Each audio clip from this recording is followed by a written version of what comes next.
안녕하세요. 이은경입니다. 오늘도 운동, 독서, 칭찬 하셨나요? 네. 할 게 점점 늘어나죠. 그죠?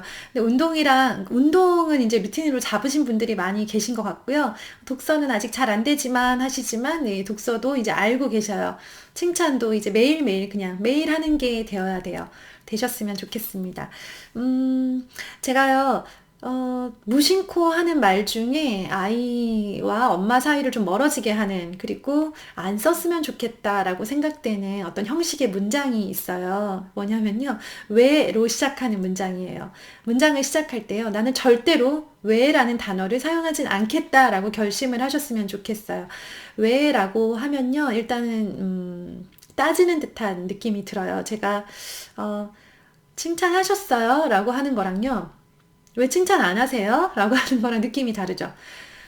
독서 하셨어요? 라고 할 때랑요. 왜 이렇게 독서를 안 하세요? 라고 하는 거랑 느낌이 다르시죠. 그죠?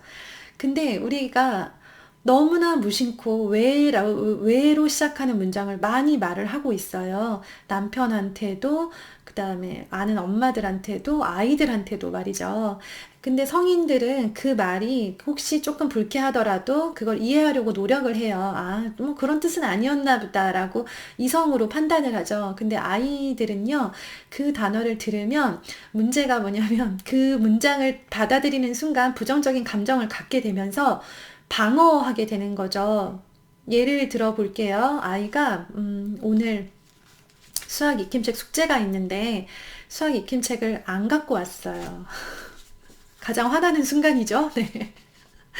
갖고 와야 숙제를 하는데 안 갖고 왔어요. 이런 경험 한 번씩은 있으셨을 거예요. 네. 그러면 그냥 바로 나옵니다. 왜 안 갖고 왔어? 네. 지금 여기서 중요한 건 이유가 아니잖아요. 왜 안 갖고 왔는가? 이유를 묻는 게 아니죠. 그쵸? 근데 우리는 부정적인 감정이 들면서 이거를, 네, 제 아이를 비난하듯이 왜? 라는 단어를 써서 말을 하는 거죠. 잘못한 거예요. 잘못했어요. 근데 잘못할 때마다 왜? 라는 단어를 써서 아이한테 그게 잘못했다는 걸 일깨워 주게 되면요. 가장 우려되는 게 뭐냐면 아이가 왜로 시작하는 문장을 많이 써요. 교실에서요, 친구들이 정말 사소한 걸로 인기가 많아지고 사소한 걸로, 네, 인기가 떨어지면서 친구를 잃게 되는데요. 바로 언어 습관이거든요. 근데 언어 습관은 100% 그냥 부모에게서 온 거예요. 그리고 나중에 학교를 많이 다니다 보면, 그리고 1년이 끝날 때쯤 되면요, 담임 선생님의 그 언어 습관을 그대로 친구들이 따라하는 경우가 있어요. 그래서 말 조심을 하려고 되게 노력을 했는데요. 집에서 왜라는 그런 약간 비난의 문장을 많이 들은 친구들은요, 학교에서도 그 말이 자꾸 나와요. 내가 의도한 적이 없는데, 나도 모르게 많이 쓰던 문장, 많이 듣던 문장이 그건 거예요. 그래서 아이가 이제 모든 활동을 많이 해요, 교실에서는. 네명의 친구들이 보통. 그 이상 되면, 약간 묻어가는 친구들이 많이 생기기 때문에 보통 네명의 친구들이 모든 활동을 하는데요. 하다 보면 꼭 안 하는 친구가 있어요. 혹은 느리거나 혹은 뺀질뺀질 하는 친구가 있거든요. 그러면 열심히 하던 친구들이, 아직 못했네. 언제까지 할 수 있어? 라고 이렇게 좋게 말을 하지 않고요. 잘하는 친구들이 가장 많이 하는 문장이 있습니다. 왜 아직까지 안 했어? 왜? 라고 하면서 왜라는 문장으로 그 친구들을 이제 그 뭐 비난까지는 아니지만 네, 왜라는 문장을 사용하면서 그 상대방을 기분을 나쁘게 하고 안 했다는 걸 그 말로 일깨우게 만드는 거죠. 그래서 저거 말고 더 예쁜 말이 있을 텐데 라는 안타까움이 들 때가 많았어요. 그런데 그 친구들은 왜로 시작하는 문장이 상대를 조금 속상하게 만들고 상대한테 굉장히 그런 이렇게 좀 방어 기제를 나타내는 내 반항심을 줄 수 있는 문장이라는 걸 모르는 경우가 많아요. 그렇다고 일일이 그럴 때마다 그 아이를 불러서 왜로 시작하는 문장은 좋지 않아요. 라고 지도를 할 수도 없는 노릇이거든요. 많이 들은 문장이 나올 수밖에 없어요. 그래서 정말 안타까운 게 엄마도 안타깝고 아이가 잘 되길 바라는 마음에서 왜 수학 익힘책 안 갖고 왔어? 라고 하는데요. 이미 상황은 벌어진 거고, 네, 아이한테 왜를 묻는들 아이가 그럼 이제 변명을 하기 시작을 하겠죠. 아, 청소하기 전에 챙겨놨는데 청소하다가 선생님 빨리 가라 그래가지고 그거 못 들고 나왔어. 라고 변명을 하는 거죠. 그 상황에서 이미 익힘책을 가지고 오지 못한 상황에서 네, 이유를 묻고 변명을 하는 거는 큰 의미가 없어요. 그리고 네, 안타깝지만 상황을 해결할 방법을 찾는 게 더 중요하겠죠. 시간이 많이 늦었어요. 그러면 교실에 다시 갈 수도 없는 노릇이잖아요. 그러면 이제 아이한테 막 그걸 2절, 3절 왜 안 갖고 와가지고 지금 너 이제 어떻게 할 거야? 라고 하지 마시고요. 그래서 어떻게 하면 좋을까 방법을 좀 생각을 해보자. 너가 이제 생각을 해보라는 거예요. 너가 이 문제, 이 상황, 숙제를 해갈 수 없는 이 상황을 어떻게 해결을 할 건지 아이한테 방법을 구하는 거죠. 익힘책을 깜빡했네. 라고 일단 상황은 그냥 한마디로만 정리하세요. 더 지금 속상하고 걱정되는 건 아이잖아요. 그러면 어떻게 하면 좋을지 한번 생각을 너가 해봤으면 좋겠어 해서 엄마한테 알려줘. 어떻게 할래? 라고 아이한테 그냥 넘기는 거예요. 이거를 엄마가 동동거리고 엄마가 막 더 걱정하고 엄마가 막 어떻게 너 그래가지고 막 어떻게 할래? 너 왜 안 갖고 왔어? 이런다고. 네. 그러면요. 엄마가 막 더 분주해 하잖아요. 그러면 아이가 자기 문제로 느끼지 않아요, 이거를.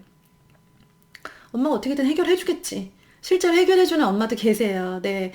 동네에 사는 아이, 익힘책을 빌리거나 아니면 그걸 사진을 찍어서 보내달라고 해서 인쇄를 해서 그걸 하시기도 하고 아니면 그걸 보고 공책에다 풀어 오시기도 하고요.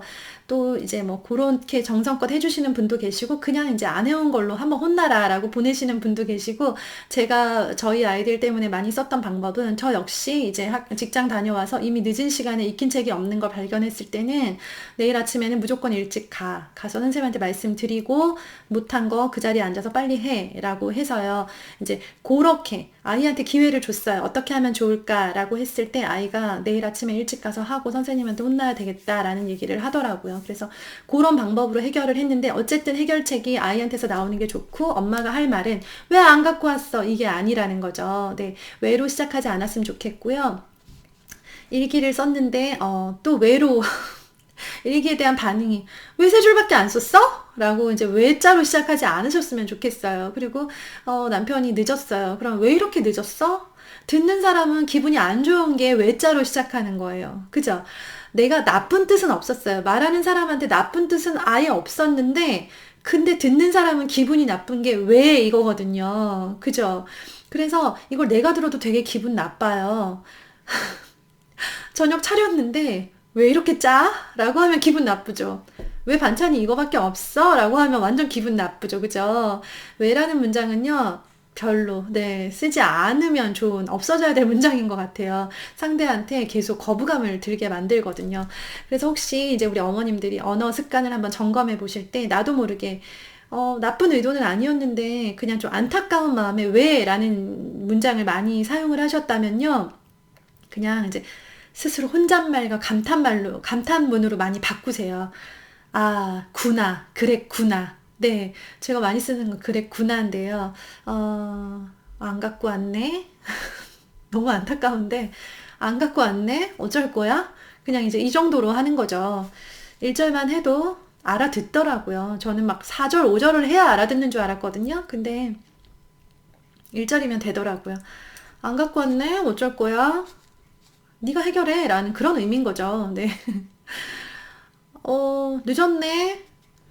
늦었네. 그냥 이거예요. 네. 남편이 늦게 왔어요. 그럼 왜 이렇게 늦었어? 이게 아니라 늦었네.